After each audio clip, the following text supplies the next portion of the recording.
Hi guys, welcome back to my channel zero oil cooking. ನಾನು ನಿಮ್ಮನೆ ಹುಡುಗಿ ಜಯಪ್ರದ. ನಮ್ಮ ಮನೆಯ ಅಡುಗೆ ಮನೆಯೇ ನಮ್ಮ ಎಲ್ಲ ರೋಗಗಳಿಗೂ ರಾಮಬಾಣವಿದೆ. ಇವತ್ತು ವರಮಹಾಲಕ್ಷ್ಮಿ ಹಬ್ಬದ ಸ್ಪೆಷಲ್. ನಮ್ಮ ಮನೆಯಲ್ಲಿ ನಾವು ಕೊತ್ತಂಬರಿ ಪುಳಿಯೋಗರೆನ ಮಾಡಿದ್ವಿ. ಇದನ್ನು ಯಾವ ರೀತಿ ಮಾಡೋದಂತ ನೋಡೋಣ ಬನ್ನಿ. ಅದಕ್ಕಿಂತ ಮೊದಲು ನನ್ನ ಚಾನಲ್ನ ಯಾರೆಲ್ಲ ಸಬ್ಸ್ಕ್ರೈಬ್ ಮಾಡ್ಕೊಂಡಿಲ್ಲ ದಯವಿಟ್ಟು ಸಬ್ಸ್ಕ್ರೈಬ್ ಮಾಡ್ಕೊಳ್ಳಿ. ನೀವು ಕೂಡ ಟ್ರೈ ಮಾಡಿ ಹೇಳಿ. ಸೊ ನಾನಿಲ್ಲಿ 1 ಟೇಬಲ್ ಸ್ಪೂನಷ್ಟು ಕಡಲೆಬೇಳೆ, ಅರ್ಧ ಟೇಬಲ್ ಸ್ಪೂನಷ್ಟು ಜೀರಿಗೆ, ಮೆಂತೆಕಾಳನ್ನು ತೊಗೊಂಡಿದ್ದೀನಿ. ಎರಡನ್ನೂ ಚೆನ್ನಾಗಿ ನಾನಿಲ್ಲಿ ಫ್ರೈ ಮಾಡ್ತಾಯಿದ್ದೀನಿ. ಯಾವಾಗಲೂ ನಾವು ಹಬ್ಬದಲ್ಲಿ ಪುಳಿಯೋಗರೆ, ಚಿತ್ರಾನ್ನ, ಮಾವಿನಕಾಯಿ ಚಿತ್ರಾನ್ನ ಎಲ್ಲ ಮಾಡ್ತಾ ಇರ್ತೀವಿ. ಸೊ ಈ ಹಬ್ಬಕ್ಕೆ ನೀವು ಇದನ್ನು ಟ್ರೈ ಮಾಡಿ ಹೇಗಿತ್ತು ಅಂತ ನನಗೆ ಕಮೆಂಟ್ ಮುಖಾಂತರ ತಿಳಿಸಿ. ಸೊ ಇದಕ್ಕೆ ನಾನು ಒಣಗಿದ ಮೆಣಸಿನ್ಕಾಯಿ ಮತ್ತು ಕರಿಬೇವನ್ನ ಹಾಕ್ಕೊಂಡು ಅದನ್ನು ಕೂಡ ಫ್ರೈ ಮಾಡ್ಕೊತಾ ಇದ್ದೀನಿ. ಸೊ ಚೆನ್ನಾಗಿ ಇದೆಲ್ಲನೂ ಫ್ರೈ ಆದಮೇಲೆ ನೀವೇನು ಮಾಡಬೇಕಂತಂದರೆ ಗ್ಯಾಸ್ನ ಕಂಪ್ಲೀಟಾಗಿ ಆಫ್ ಮಾಡಬೇಕು. ಆಫ್ ಮಾಡಿಬಿಟ್ಟು ನಾನಿಲ್ಲಿ 4 ಟೀ ಸ್ಪೂನ್ ಆಗುವಷ್ಟು ಒಣಗಿದ ಕೊಬ್ಬರಿನ ಯೂಸ್ ಮಾಡ್ಕೊತಾ ಇದ್ದೀನಿ. ನೀವು ಹಸಿ ತೆಂಗಿನಕಾಯಿ ತುರಿ ಹಾಕ್ಕೊಂಡ್ರೂ ಚೆನ್ನಾಗಿರುತ್ತೆ, ಅದು ಆಪ್ಷನಲ್. ಇದನ್ನು ಕೂಡ ನಾನು ಇದು ಪಾತ್ರೆ ಬಿಸಿ ಏನಿರುತ್ತೋ ಅಷ್ಟೇ ಬಿಸಿಯಲ್ಲಿ ನಾನು ಇದನ್ನು ಫ್ರೈ ಮಾಡಿ ಕಂಪ್ಲೀಟಾಗಿ ಇದನ್ನೆಲ್ಲನೂ ನಾನು ತಣ್ಣಗಾಗೋಕ್ಕೆ ಒಂದು ಪಾತ್ರೆಯಲ್ಲಿ ಇಟ್ಕೊತೀನಿ, ಅಥವಾ ಡೈರೆಕ್ಟ್ ನೀವು ಮಿಕ್ಸರ್ಗೆ ಹಾಕ್ಕೊಂಡ್ರೂ ಓಕೆ. ಸೊ ಇಲ್ಲಿ ನಾನು ಏನು ಮಾಡ್ತಾಯಿದ್ದೀನಿ, ಮತ್ತು ಅದೇ ಪಾತ್ರೆಯಲ್ಲಿ ನೋಡಿ ಎಣ್ಣೆ ಇಲ್ಲದೆ ನಾನು ಏನು ಮಾಡ್ತಾಯಿದ್ದೀನಿ, 1 ಹಿಡಿಯಷ್ಟು ಕೊತ್ತಂಬರಿ ಸೊಪ್ಪನ್ನು ತೊಗೊಂಡಿದ್ದೀನಿ.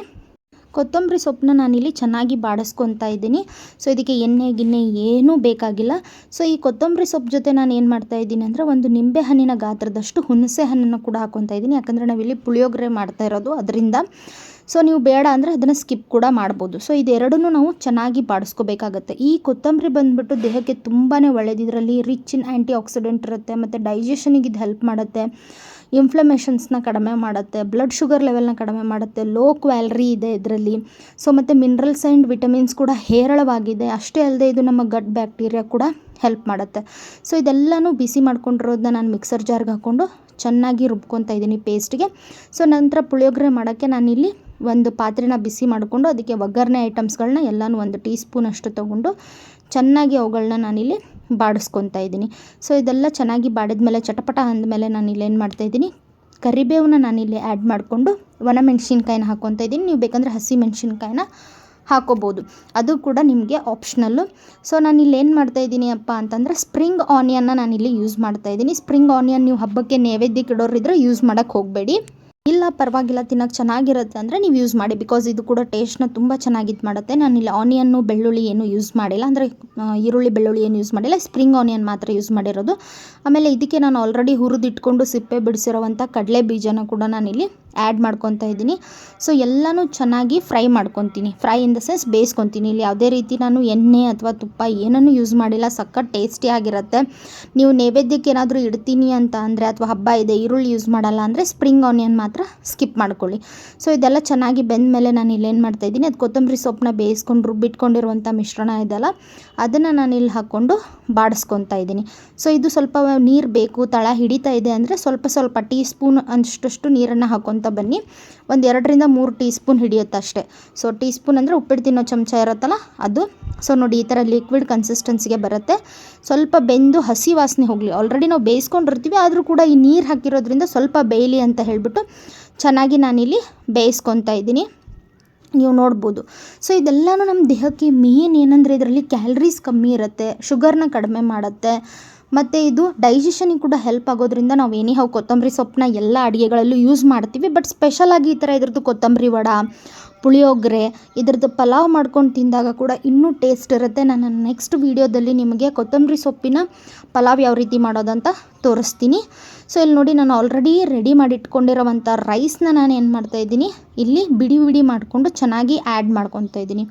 ಸೊ ನಿಮ್ಗೆ ಎಷ್ಟು ಕ್ವಾಂಟಿಟಿ ಬೇಕು ರೈಸು ಮತ್ತು ಎಲ್ಲನೂ ನೀವು ವೇರಿ ಮಾಡ್ಕೋಬೇಕಾಗತ್ತೆ ಇಂಗ್ರೀಡಿಯೆಂಟ್ಸ್ನ. ನಾನಿಲ್ಲಿ ನಮ್ಮ 3 ಜನಕ್ಕೆ ನಾನು ಮಾಡ್ತಾ ಇರೋದು. ಸೊ ನೀವು ಮನೇಲಿ ಎಷ್ಟು ಜನ ಇದ್ದೀರಾ, ಎಷ್ಟು ಕ್ವಾಂಟಿಟಿ ಬೇಕು ಅನ್ನೋದನ್ನ ಕೂಡ ನೀವು ಇದು ಮಾಡ್ಕೊಳ್ಳಿ. ಸೊ ಟಿಫನ್ ಬಾಕ್ಸಿಗೂ ಕೂಡ ಇದು ಸೂಪರ್ ಟೇಸ್ಟಿ ಆಗಿರುತ್ತೆ, ಬೇಗ ಕೂಡ ಆಗುತ್ತೆ. ಏನಿಲ್ಲ ಅಂದರೂ ಒಂದು ಜಸ್ಟ್ 8 to 9 ಮಿನಿಟ್ಸ್ ಎಕ್ಸಾಕ್ಟ್ ಅಷ್ಟೇ ಟೈಮಲ್ಲಿ ನೀವು ಇದನ್ನು ಮಾಡಿ ಮುಗಿಸ್ಬೋದು. ನೋಡಿ ಈ ಥರ ನಾನು ಇದನ್ನು ಚೆನ್ನಾಗಿ ಕಲಿಸ್ಕೊಂಡಿದ್ದೀನಿ. ಕಲರ್ಫುಲ್ಲಾಗಿ ಇರುತ್ತೆ, ಟೇಸ್ಟಿ ಕೂಡ ಇರುತ್ತೆ.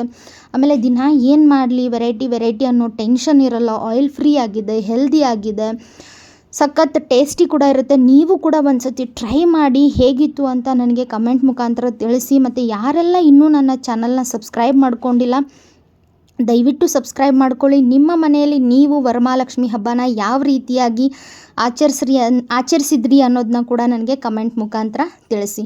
ಸೊ ನಾನು ಏನು ಮಾಡ್ತಾಯಿದ್ದೀನಿ ಅಂದರೆ ಇಲ್ಲಿ ಉಳಿದಿರೋವಂಥ ಏನದು ಮಿಕ್ಸ್ ಮಾಡ್ಕೊಂಡಿದ್ನಲ್ಲ ಕೊತ್ತಂಬರಿ ಸೊಪ್ಪನ್ನ ಅದನ್ನೇನು ಮಾಡ್ತಾಯಿದ್ದೀನಿ ಒಂದು ಬೌಲ್ಗೆ ಹಾಕ್ಕೊಂಡ್ಬಿಟ್ಟು ಇದಕ್ಕೆ ಅನ್ನ ಕಲಸಿ ನಾನು ನನ್ನ ಮಗಳಿಗೆ ತಿನ್ನಿಸ್ತಾಯಿದ್ದೀನಿ. ಬಿಕಾಸ್ ಅವಳಿಗೆ ಒಗ್ಗರಣೆ ಬೇಡ ಅಂತ ಹೇಳಿ. ಆಮೇಲೆ ಸ್ವಲ್ಪ ಬಿಸಿ ಆರಿದ ಮೇಲೆ ನಾನಿಲ್ಲಿ ಒಂದು ಪಾತ್ರೆ ಸರ್ವಿಂಗ್ ಬೌಲ್ಗೆ ಹಾಕ್ಕೊಂಡು ಇದನ್ನ ನಾವೆಲ್ಲರೂ ತಿಂತಾಯಿದ್ದೀವಿ ನೋಡಿ. ಇದರ ಜೊತೆಗೆ ನಾವು ವರಮಹಾಲಕ್ಷ್ಮಿ ಹಬ್ಬಕ್ಕೆ ಆಯಿಲ್ ಫ್ರೀ ಆದಂಥ ಕರಿಗಡುಬನ್ನ ನಾನು ಮಾಡಿದ್ದೆ.